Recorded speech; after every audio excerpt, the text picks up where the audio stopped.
प्रहलाद महाराज का प्रहलाद महाराज जी ने दैत्य पुत्र को जो उपदेश दिया है उसका 7th कैंटो 6th चैप्टर श्लोक नंबर 4 पे हमने डिस्कस किया था। तो उसको हम कंटिन्यू करेंगे और 5th और 6th श्लोक पे डिस्कस करेंगे।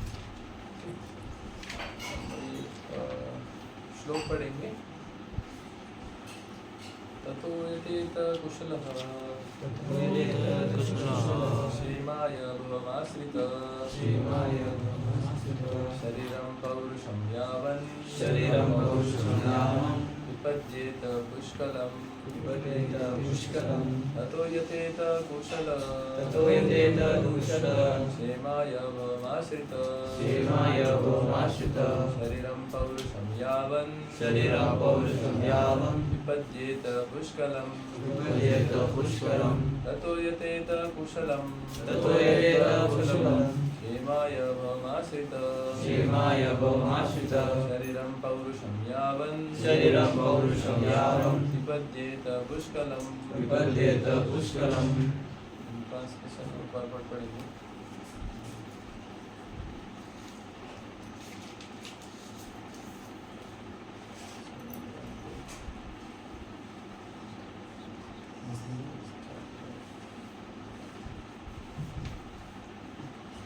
Translation by His Divine Grace is Bhaktivedanta Swami Srila Prabhupada ki Jai.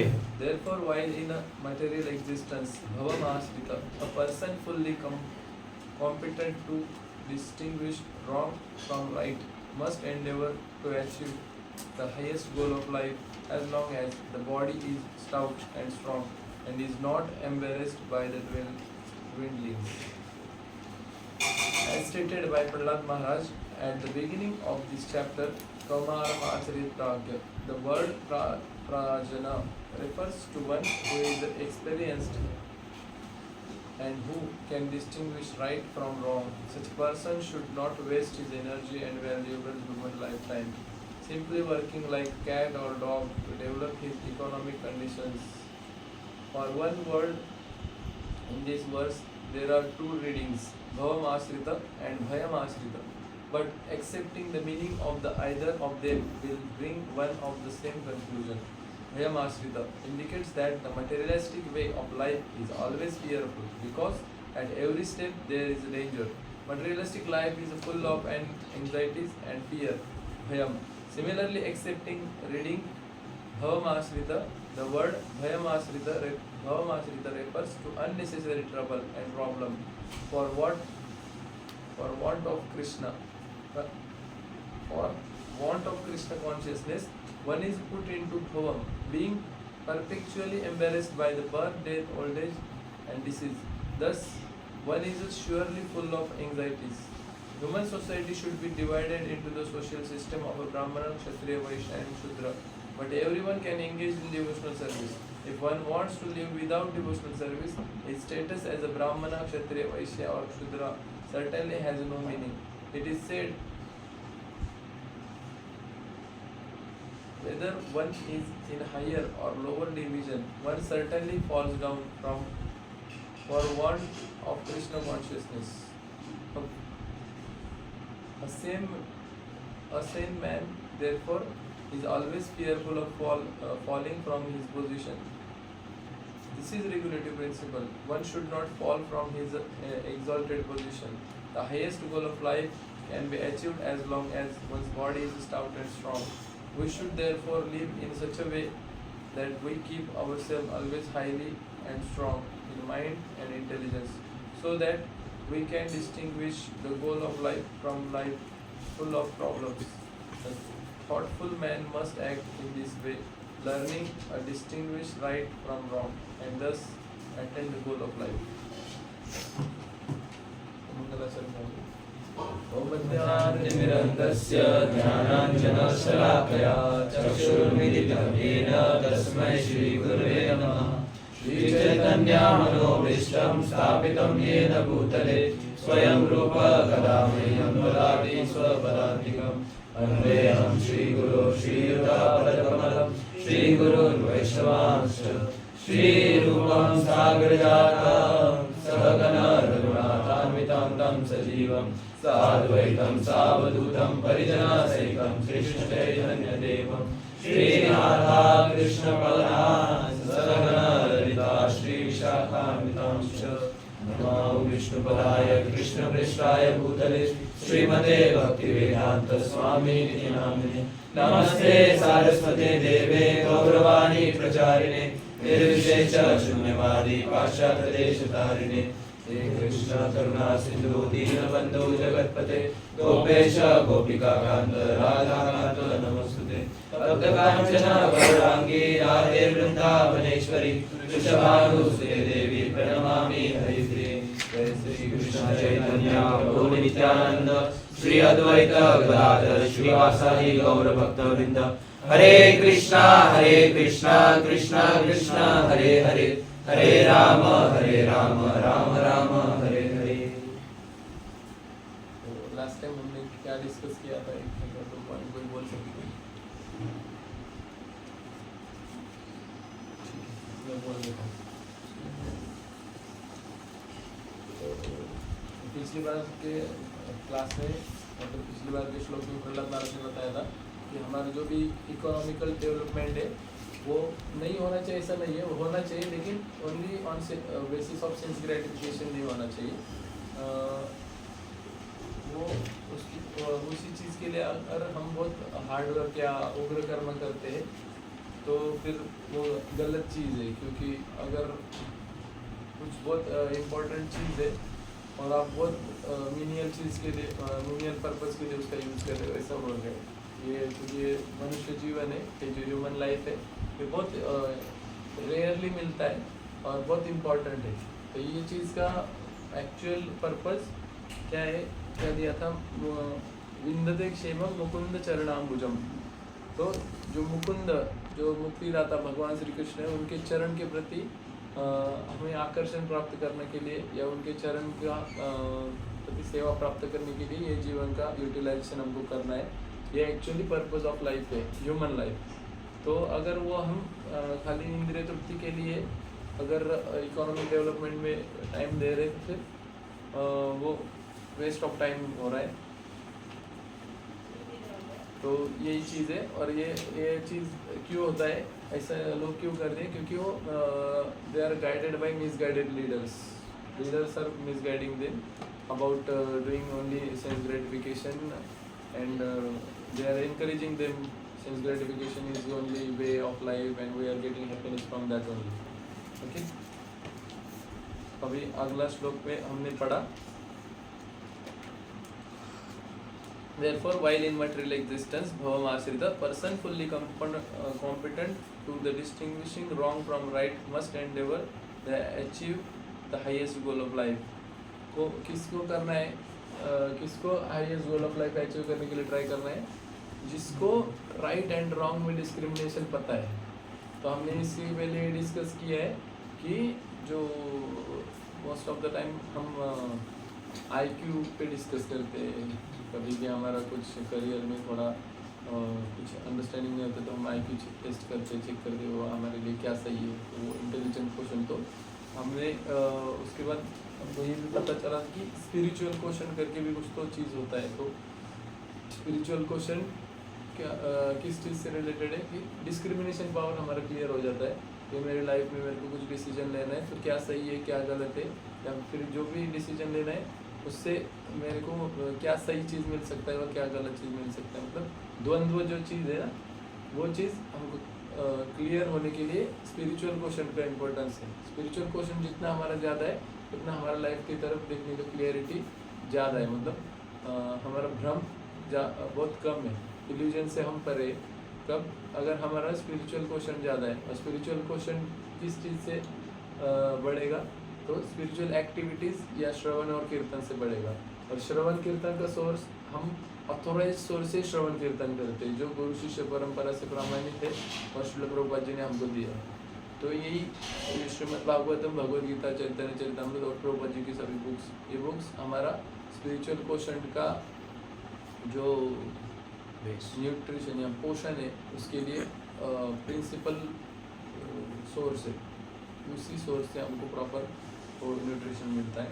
तो इसलिए प्रहलाद महाराज इधर ये फर्स्ट ये 6 फोर्थ हो गया है, अभी फिफ्थ श्लोक में वही बोल रहे हैं। देयरफॉर व्हाइल इन मटेरियल एग्जिस्टेंस, इस भौतिक जगत में अगर हम जब रहते हैं, ये भौम आश्रित है, ये भौतिक जगत है, इसके आश्रय में हम रह रहे, तो अगर जो व्यक्ति है वो उतना कैपेबल है कि मैं मेरी लाइफ में जो सही है और गलत है उसमें डिफरेंस कर पाता हूँ, तो उसने क्या करना चाहिए, he must endeavour to achieve the highest goal of life. उसने अपने लाइफ का हाईएस्ट गोल के लिए अचीव करने के लिए ट्राई करना चाहिए, क्योंकि उसको क्लियर है कि ये लाइफ मेरे को इंद्रिय तृप्ति के लिए नहीं देना है। इंद्रिय तृप्ति जितना ज़रूरी है उतना तो इंद्रिय तृप्ति नहीं, जो भी नीडफुल चीज़ है वो तो मैं करूँगा, लेकिन वो मेरा गोल ऑफ लाइफ क्या है। इंद्रिय तृप्ति कब करता है व्यक्ति, जब उसको अपनी लाइफ का गोल क्लियर नहीं रहते। लाइफ का गोल उसको भगवत धाम जाना है या भगवत प्राप्ति करना है या आध्यात्मिक प्रगति करना है, वो उसको अगर पता है तो वो इंद्रिय तृप्ति के लिए प्रयास नहीं करेगा, क्योंकि वो प्रतिकूल है, पूरा कंट्रोवर्शियल चीज़ है। तो फिर ये चीज़ करने के लिए क्या इम्पोर्टेंट है, अगर हम बोलते हैं हमको मनुष्य जीवन मिला है, मनुष्य जीवन मिला है, जीवन मिला है मतलब क्या मिला है, ये शरीर हमको मिला है, ये साधन हमको मिला है, क्यों मिला है, भजन करने के लिए या भक्ति करने के लिए या भक्तों के संग में विद एटिकेट्स रहने के लिए ये शरीर ज़रूरी है। नहीं तो कल कोई कुत्ता या बिल्ली आएगा तो वो वैष्णव का एसोसिएशन लेगा, ऐसा हम बोल देंगे बाबा हाँ देखो वो इधर आता है भक्तों का संग लेगा, लेकिन उसको एटिकेट्स पता नहीं है, या फिर वो इधर बैठ के क्लास सुनेगा ऐसा नहीं, या हम उसको अलाउ करेंगे ऐसा भी नहीं। मतलब क्या, अगर कोई मनुष्य शरीर में है उसको हम वेलकम करेंगे, ग्रीट करेंगे, उसको प्रसाद देंगे, पूछेंगे प्रभु जी आप आए किधर से, तो क्या एक मनुष्य शरीर है उसका, इसलिए हम उसको पूछते। तो यही इधर उन्होंने मेंशन किया है कि highest goal of life, as long as the body is stout and strong and is not embarrassed by the dwindlings, जब तक उसका शरीर ठीक ठाक है, स्ट्रॉन्ग है, हर चीज़ वो प्रॉपरली कर पाता है, या देखिए सुदृढ़ शरीर, जिसका जो शरीर है सुदृढ़ है, उसका क्षय नहीं हुआ है अब तक, मतलब वो अभी बीमारी या जरा से या मतलब ओल्ड एज से वो ग्रसित नहीं है जब तक, तब तक ही हमको आध्यात्मिक एंडेवर मतलब आध्यात्मिक प्रगति के लिए ज़्यादा से ज़्यादा प्रयास करना चाहिए। क्योंकि श्रवण कीर्तन करने के लिए खाली अभी श्रवण के लिए कान है और कीर्तन के लिए मुख है, इतना एक्चुअली सीमित नहीं रहता है। क्योंकि जब तक ये अभी ये तात्पर्य में मतलब ये पर्पण में प्रभुपाद जी ने फर्स्ट लाइन में वही दिया है, प्रहलाद महाराज ने क्या है इस पूरा चैप्टर के स्टार्टिंग में कहा है, कौमारम आचरित प्राज्ञ, मतलब जो व्यक्ति उम्र की 5वीं साल है तब भी उसने आध्यात्मिक प्रगति के लिए शुरुआत करना चाहिए। तो क्यों दिया है इन्होंने ऐसा, क्योंकि वो जो जिसका उम्र जितना कम है उतना उसका सबकॉन्शियस माइंड ज़्यादा एक्टिव है।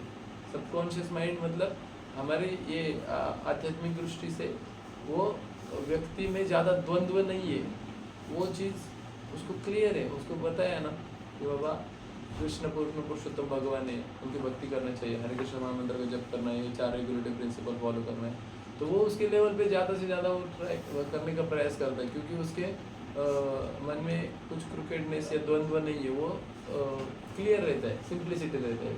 और जैसे जितना प्रहलाद महाराज इसलिए बोलते जितना उसका उम्र कम है उतना कम उम्र में उसने भक्ति करने को शुरू करनी चाहिए, क्योंकि एज उसका लाइफ का स्पैन बढ़ता है या फिर वो लाइफ जीता है ना, वो वैसे वैसे अपने मन के जो लेयर है उस पर एक इम्प्रेशन जमा करते जाता है।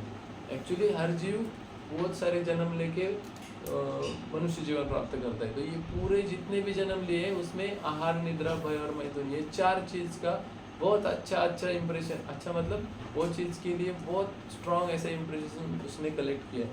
लेकिन ये मनुष्य जीवन का पर्पज़ क्या है कि ये इम्प्रेशन वाइप आउट करना है, उस पर कृष्ण भावनामृत का या फिर जीव को मेरा भगवान से क्या संबंध है वो संबंध फिर से रीएस्टेब्लिश करने के लिए उसको मनुष्य जीवन दिया गया है। एक्चुअली हर जीव माँ के पेट से बाहर आने से पहले भगवान को प्रार्थना करता है, भगवान मुझे आप इधर से निकालो, मैं पक्का आपका भजन करूँगा। तो उसको इतना तकलीफ रहता है अंदर, उस बहुत कंजेस्टेड जगह पे रहता है, उल्टा लटका हुआ रहता है, कीड़े काटते रहते हैं, गर्मी रहती है उधर अंदर बहुत, और जो भी उसकी माँ जो भी खाती है तीखा या गरम वो उसको सब टॉलरेट करना पड़ता है, बहुत तकलीफ होता है उसको, वो बहुत तीव्रता से प्रार्थना करता है। लेकिन ऐसा कहा है भागवतम में, वो एक ऐसा वायु है तो उल्टा लटका रहता है, और ऐसा एक वायु उसको फोर्स से उसको बाहर ढकलता है उसके माँ के बॉडी से, तो उसकी वजह से वो जब बाहर आता है ना, उसकी मति वो चली जाती है कि मैं बोला था भगवान को मैं आपका भजन करूँगा। तो फिर वो चीज़ बाद में उसको अगर भक्तों का परिवार मिला या भक्तों का संग मिला तो फिर उसको फिर से वो चीज़ रिमाइंड करके दी जाती है। और वही लाइफ में चीज़ भक्ति करने का क्यों ज़रूरी है, क्योंकि हम कोई योगी वगैरह नहीं है कि बाबा मुझे बस इम्प्रेशन वाइप आउट करना है, मुझे कुछ पिछले जन्म का जो भी संस्कार है पहले वो सब निकालना है, बस इतना हमारा पर्पस नहीं। वो इम्प्रेशन निकाल के हमको भक्ति का इम्प्रेशन डालना है। क्यों? क्योंकि जीव का स्वभाव है भगवान का भक्ति करना। जीवेरे स्वरूप कृष्णेर नित्यदास। अगर वो भक्ति नहीं करेगा तो वो फ्रस्ट्रेट हो जाएगा, क्योंकि इम्प्रेशन वाइप आउट होगा। मतलब उसको एग्जांपल दिया जाता है, हम वो ना आर्मी का एक सियाचिन वगैरह ऐसा एक जगह है जिधर ना खाली बर्फ रहता है, किधर भी देखो आप वाइट दिखता है, ऊपर स्काई देखेंगे वाइट है, ये साइड बर्फ है वाइट है, सब पूरा वाइट, उसका कपड़ा वाइट, मतलब उनको ऐसा दिया रहता है। लेकिन उनको ना बहुत लिमिटेड पीरियड के लिए एक जगह पे ड्यूटी देते हैं, उनका जगह हर बार चेंज करते रहते हैं, या फिर उनको ड्यूटी बहुत एक स्पेसिफिक टाइम तक किया ना उसके बाद उनको थोड़ा छुट्टी देते। क्यों देते? क्योंकि उनको बहुत बार ऐसा स्टडी हुआ है, पहले कंटिन्यूस रहता था, उनको साइकोलॉजिकल प्रॉब्लम्स होने लगी, continuous white white white white white. वैसे जीव है ना, अगर मुक्ति मतलब उसका इम्प्रेशन जीरो हो गया, कुछ भी इम्प्रेशन नहीं, देखो इम्प्रेशन मतलब क्या है, कोई चीज़ देखा ना उसका कुछ तो हिस्ट्री उसके मन पे रहता है कि होगा, या अगर ये बॉटल है, मैंने बॉटल देखा तो वो बॉटल का उसका कुछ तो एक्सपीरियंस है पहले का, तो वो थिंकिंग करेगा अरे ये बॉटल, हाँ ये स्टील का है, इसमें पानी गर्म रहता है, नहीं तो ठंडा भी रहता है, जब तो मतलब जैसे भी टेम्परेचर रखेंगे वैसा वैसा रहेगा। क्यों? उसको वो पता है, उसका इंप्रेशन उसने एक्सपीरियंस किया है। कोई बोलेगा अरे नहीं नहीं नहीं वो मतलब उसमें नहीं रहेगा पानी, नहीं नहीं वो बोलेगा मेरे को पता है इसमें गर्म है। क्यों पता है? क्योंकि उसने एक्सपीरियंस किया है। मतलब वो जो भी हम चीज़ का एक्सपीरियंस लेते हैं, फॉर एग्जाम्पल समोसा या फिर जामुन, ये चीज़ का हमको आकर्षण क्यों लगता है? क्योंकि वो चीज़ का हमें अनुभव है, हमारे मन के पटल पे उसका संस्कार है। तो वो चीज़ निकालने के लिए हम ट्राई करते हैं, लेकिन वो चीज़ खाली मैं उसको अवॉइड कर करके वो नहीं होगा। अगर फिर से वो आगे आएगा तो वो टेम्पटेशन आके मैं फिर वो चीज़ के लिए ये करूँगा। तो प्रभुपाद ने क्या बोला है कि जो भी चीज़ है वो अकॉर्डिंग टू शास्त्र हमको प्रिपेयर करना है, भगवान के लिए प्रिपेयर करना है, भगवान को ऑफर करके फिर खाना है। तो क्या ये चीज़ हम तभी कर सकते हैं जब हम स्टार्टिंग से या बचपन से वो चीज़ के लिए प्रैक्टिस करें। तो यही प्रैक्टिस करना है बचपन से, और ये चीज़ करेंगे तभी हम जीवन का जो अभिष्ट सिद्धि या सर्वोच्च ध्येय है वो चीज़ प्राप्त कर पाएंगे। तो ये प्राप्त करना ये सब दिया है अब तक, लेकिन इस श्लोक में एक हाईलाइटिंग पॉइंट क्या है, जब तक उसका बॉडी सुदृढ़ है, शरीर सुदृढ़ है, शरीर अच्छा है, शरीर सब चीज़ खुद का खुद कर पाता है, तब तक उसको भक्ति में प्रयास करके आध्यात्मिक प्रगति करना चाहिए। तो इसमें एक स्टोरी आता है, एक ऐसा राज्य रहता है, वो उधर ना उनका एक प्रिंसिपल रहता है कि राजा ऐसा नहीं रहेगा, ये राजा है उसका लड़का राजा बनेगा, ऐसा नहीं रहता। उनके उधर ना एक व्यक्ति को एक स्पेसिफिक कुछ तो एग्जाम या फिर उसको सिलेक्शन का उनका क्राइटेरिया रहता है, उससे वो किसी भी व्यक्ति को राजा बनाते हैं, लेकिन उसको 1 साल तक ही राजा रखते हैं, 1 साल तक राजा रहेगा। उसके बाद उनके जो उनका राज्य है ना, उसके कुछ डिस्टेंस पे या एक साइड में ऐसा जगह है, मतलब रेगिस्तान रहता है, रेगिस्तान, उधर पानी नहीं है, खाने का कुछ चीज़ नहीं है, जंगल नहीं है, पेड़ नहीं, कुछ नहीं, उसको उधर छोड़ दिया जाता है। उसके 1 साल तक उसका हो गया ना राज्य, वो उसके बाद उसको रिटायर करके उधर छोड़ देते, कुछ भी नहीं देते उसके साथ, फिर उसको जीना है मरना है वो कैसा भी वो करे, ऐसा कर देते। लेकिन एक व्यक्ति को सिलेक्ट किया राजा करके, तो वो सोचने लगा अरे मेरे को राजा तो बना रहे हैं, लेकिन 1 साल बाद मेरा क्या होगा, तो ठीक ही जाने दो, अब जी लेंगे लास्ट का बाद में देखेंगे, ऐसा वो किया। तो फिर उसको 1 साल तक बहुत मज़ा किया उसने, अच्छा एंजॉय किया, और उसके बाद उसको उधर छोड़ दिया। तो बहुत तड़प तड़प के मर गया उधर, क्योंकि पूरा धूप है, खाने को कुछ नहीं, पीने के लिए कुछ नहीं, और उसको आजू बाजू वही दिखता था, उधर बहुत सारे ऐसे स्केलेटन पड़े थे, क्योंकि पहले बहुत सारे राजा उधर जा चुके थे और वो मर गए थे उधर, क्योंकि जानवर भी थे उधर, वो खुद को कुछ खाने को नहीं, लेकिन वो जानवर उनको खा लेते, या फिर बिना कुछ खाए वो भूखे मर जाते।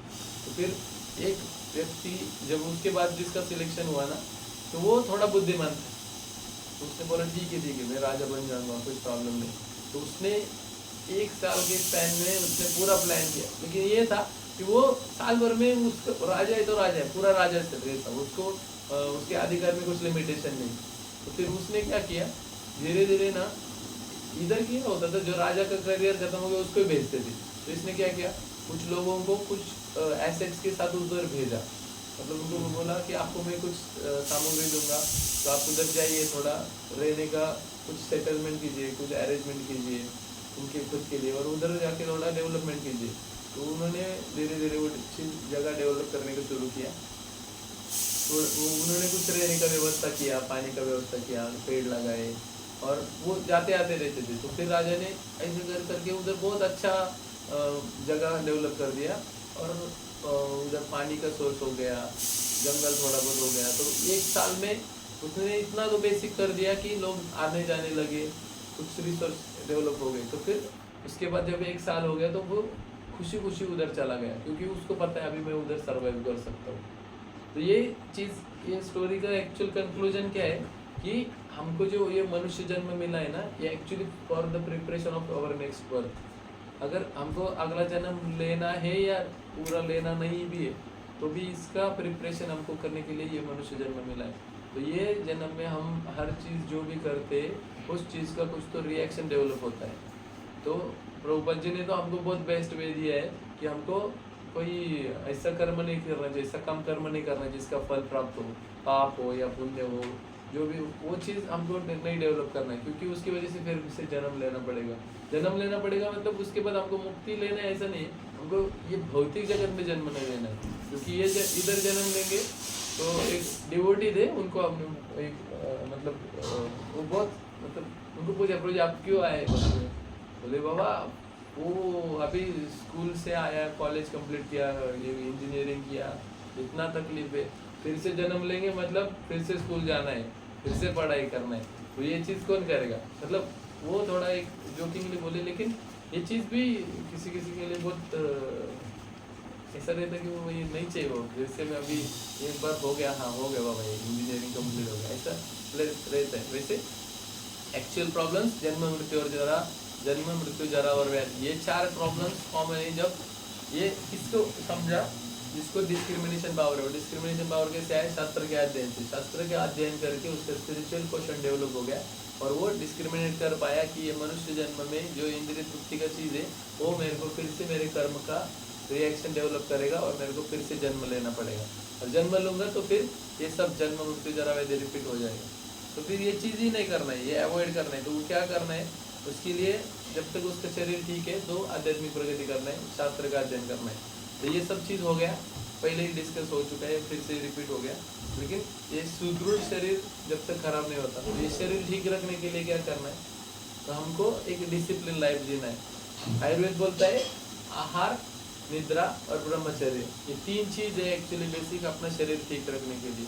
और ये चीज़ स्टूडेंट लाइफ में ही हम सुधार सकते हैं, क्योंकि आप लोग सब स्टूडेंट हैं, मैं भी वो स्पेस से जा चुका हूँ, और स्टूडेंट लाइफ में ही हम सबसे ज़्यादा हेल्थ को इग्नोर करते हैं। वे आप लोग सब घर से बाहर रहते हैं, अभी बेस में, इसलिए हमको आई होप थोड़ा बहुत ठीक से तो प्रसाद मिलता है, और डिसिप्लिन इधर प्रभु जी ट्राई करते हैं मेंटर्स की, भाई एटलीस्ट 10 o'clock आप लोगों को सोना है, सुबह जल्दी उठना है, अब जो नीडफुल है एक्सरसाइज करना है, जो भी आपको डिसिप्लिनली या क्लीनलीनेस ये सब चीज़ मेंटेन करने के लिए या अच्छे से रहने के लिए आपको सिखाया जाता है, या फिर आप आजू बाजू वरिष्ठ भक्तों को देख के वो चीज़ सीखते। तो ये चीज़ क्या है, हमको सत्वगुण की तरफ जाने के लिए मदद करता है, और सत्वात संजायते ज्ञान। सत्वगुण में रहने का प्रयास करेंगे ना, हमारा बॉडी भी हेल्थ भी अच्छा रहता है। सत्वगुण हर चीज़ में मैटर करता है। प्रसाद खाने के बारे में, मतलब आहार किसी भी चीज़ का हो, आँखों का, कानों का, त्वचा का, या फिर हमारे जीवा का, पेट का, ये सब चीज़ के लिए जो आहार है वो भी उतना ही मैटर करता है। तो ये आहार हो गया। निद्रा, तो निद्रा बहुत ज़रूरी है। ऐसा कहा जाता है शाम को 8:30 से रात को 12 बजे तक ये कफ प्रकृति का समय रहता है। ये समय में आप जो भी नींद लेते वो आपको प्रॉपर नींद से, मतलब नॉर्मल नींद से डबल नींद आपको प्राप्त होता है। मतलब आपका हेल्थ का हीलिंग, बॉडी का हीलिंग, या फिर अच्छा आपका जो नर्वस सिस्टम है उसके लिए बहुत मदद कर रही है उसके रिलीज होने के लिए। तो फिर हम ये चीज़ इसीलिए फोर्स करते हैं कि बाबा एटलीस्ट 9 o'clock आपको ट्राई करना है सोने के लिए, 10 बजे तो फिर पूरा ब्लैकआउट होना चाहिए। ये हो गया। और ब्रह्मचर्य स्टूडेंट लाइफ में ब्रह्मचर्य या सेलिबसी एंड बॉडी लेवल पे नहीं, माइंड लेवल पे भी बहुत ज़रूरी है, क्योंकि ये चीज़ है जो कि आपको हर चीज़ में फोकस के लिए मदद करती है और हर चीज़ आपको जो क्लियरिटी लाती है ना लाइफ में, यही चीज़ है। क्योंकि आप देखिए जब छोटे बच्चे रहते हैं वो बहुत इंटेलिजेंट रहते हैं, उनको जो भी पढ़ते हैं हर चीज़ एकदम दिमाग में रहता है और इमीडिएटली उनको जो भी सिखाया जाता है वो बराबर प्रॉपरली करने का प्रयास करते हैं। क्यों करते? क्योंकि उनके मन में ये सब एजुकेशंस नहीं रहते। जो भी आपको कॉलेज में आजू बाजू अभी जब भी जाते तो फिर आपको जो भी तकलीफ होता है ना, या फिर आप बोलते हैं हमारा मन विचलित होता है या फिर बहुत सारे विचार आते हैं, तो ये सब चीज़ क्यों होता है? क्योंकि हम सात्विक आहार नहीं लेते या सात्विक चीज़ करने का प्रयास नहीं करते, क्योंकि हमारा लाइफस्टाइल बहुत फ्लक्चुएटिंग है। तो इसकी वजह से हमारा बॉडी जो भी है वो हर चीज़ में बैलेंस नहीं रहता। ऐसा मैं नहीं कहूँगा कि बाबा सबको बहुत 100% रहेगा, लेकिन क्या है ना, हम एटलीस्ट अनुकूल से संकल्प, जो भी चीज़ अनुकूल है उसके लिए वो करने का प्रयास करना है। और प्रभुपाद जी ने हमको वही दिया है, सात्विक प्रसाद ले लो, भगवान को ऑफर करके खाओ। क्यों करना है वैसा? क्योंकि जब तक हम अटैचमेंट कृष्ण की तरफ नहीं लगाएंगे तो हमारा भौतिक जगत की तरफ अटैचमेंट जाएगा, और जो भी अटैचमेंट बढ़ेगा तो फिर ये चीज़ आप नहीं कर पाएंगे। और हमको कोई भी मतलब हमारा उद्देश्य क्या है? देखो, अब कोई भी जो हठ योगी या योगी रहते हैं ना, तो वो लोग भी ब्रह्मचर्य का पालन करते हैं, लेकिन उनका पर्पज क्या रहता है? थोड़ा अहंकार बढ़ जाता है धीरे धीरे कि ब्रह्मचर्य पालन करो, लेकिन पर्पज अहंकार बढ़ाना नहीं है, यार भक्ति के लिए वो चीज़ अनुकूल है। प्रभुपाद भी बोलते हैं ये बहुत इंपॉर्टेंट चीज़ है। और ब्रह्मचर्य मतलब एक तपस्या है, हमारे मन के विरुद्ध हमको वो चीज़ ट्राई करना पड़ता है, क्योंकि मन तो बोलता है अरे चलो पूरा हमको आँख दिया है भगवान ने, इसीलिए दिया है, मस्त जो भी चीज़ अच्छा लगता है देखो, जो भी चीज़ से इंटरेक्शन करना है करो, लेकिन वो हमारे लिए प्रतिकूल है क्योंकि वो दिन भर तड़पते थे। तो ये चीज़ है, हमारा हेल्थ अच्छा रहने के लिए हमको प्रयास करना है। और हेल्थ अच्छा रखते समय हमको बॉडी कॉन्शियस होने की ज़रूरत नहीं है, क्योंकि भक्ति करते हैं तो जो भी रेगुलेटरी प्रिंसिपल फॉलो करते हैं तो वो प्रभुपाद जी ने परफेक्ट दिया है, जिससे हमारा शरीर भी अच्छा रहेगा। और उससे खाली शरीर अच्छा रख के कुछ मतलब नहीं है, तो शरीर हमको जिस चीज़ के लिए दिया है उसके लिए यूटिलाइज करना है।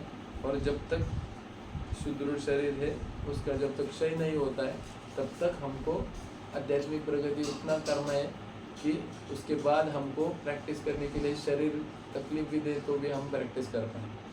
ओके, हरे कृष्ण।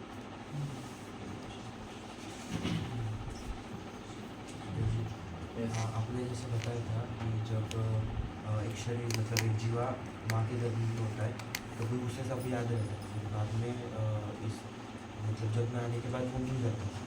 सो ऐसा क्यों होता है? मतलब अगर भूलते ही नहीं तो फिर अच्छे से भक्ति कर पाते ना वो, क्योंकि पास लाइफ के उनको कॉन्फिडेंस याद रहते हैं, तो फिर और अच्छे से मतलब उनको पता रहता है कि ये करने से ऐसा होगा।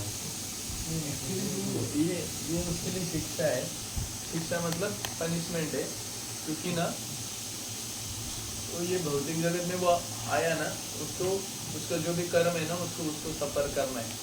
तो फिर अगर वो भक्ति का उसको वो चीज़ ना भगवान बोलते हैं ना, कर्म से चाहम हृदय उसको मस्तक ज्ञान अपहरणम से, अगर उसका उतना आध्यात्मिक सुकृति है ना स्ट्रॉन्ग, तो वो फिर उसको वो चीज़ याद रहता है, वो भक्ति करने का प्रयास करते हैं। लेकिन बहुत रेयर है ऐसे लोग, जैसे सुखदेव गोस्वामी, वो आ ही नहीं रहे थे माँ के घर सुधार, क्योंकि उनको पता है मैं बाहर जाऊँगा तो मैं भूल जाऊँगा भगवान, तो वो नहीं आ रहे थे।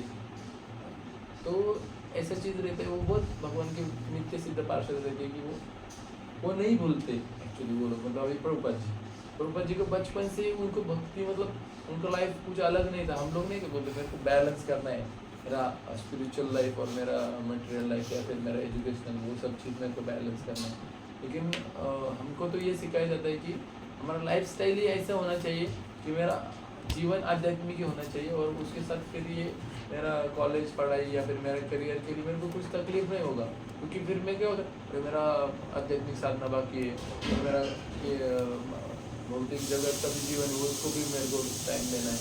लेकिन हमको धीरे धीरे ऐसा प्रैक्टिस करना है कि डिवोशनल प्रैक्टिस एक्चुअली एक लाइफ स्टाइल है। अगर वो हम जीते हैं ना तो बाकी का चीज़ के लिए हमको तकलीफ नहीं होता। तो ऐसा है ये, हमको वो भूलना पड़ता ही है। भौतिक जगत का नियम ही है कि इधर आने के बाद आपको आध्यात्मिक प्रगति के लिए जो भी माँ के घर में तकलीफ होता है ना, वो हम भूल जाते हैं, क्योंकि बाहर आते तकलीफ पूरा उधर बहुत कंजेस्टेड है, इधर बहुत बड़ा जगह है, और जो हम आते तो वेलकम करते हैं हमको सब, हैप्पी बर्थडे। बहुत सारी चीज़ ऐसे अटैचमेंट हमारे डेवलप हो जाते, तो हमको वो उधर अकेले रहते, उल्टे लटके रहते, बहुत तकलीफ रहते। तो फिर याद आता है, अरे यार भगवान को मेरे को मैं इतने जन्म भक्ति नहीं किया, इसलिए तकलीफ है, तो मेरे को इधर से छूटना है, तो भगवान को भक्ति करना है, भगवान को प्रार्थना करना, इसलिए वो करते। बाहर आते तो वो भूल जाते, क्योंकि इतने सारे लोग वेलकम कर रहे हैं, हंस रहे, उसको खुश करने का प्रयास कर रहे, तो फिर भगवान को बोल जाते, बोलते नहीं इधर एंजॉय करेंगे, बाद में भक्ति करेंगे, वो चीज़ वो भूल जाते।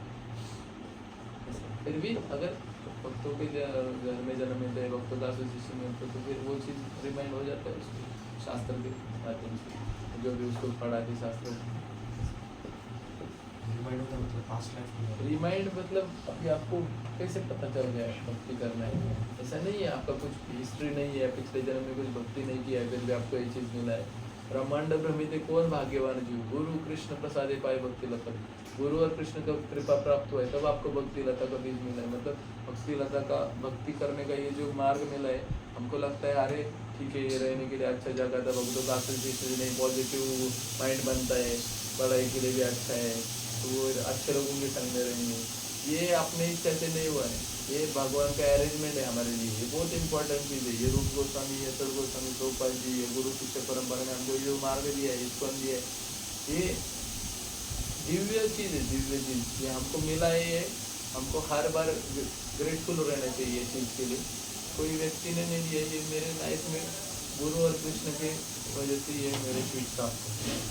तो ये अच्छा पूछा था पास्ट लाइफ के बारे में। पास्ट लाइफ मतलब पास्ट लाइफ याद करके नहीं, ये मेरा जीव का जो स्वभाव है ना भगवान के प्रति, तो मैं भगवान की भक्ति करना चाहिए जीव में, क्योंकि वो अंश है ना भगवान का।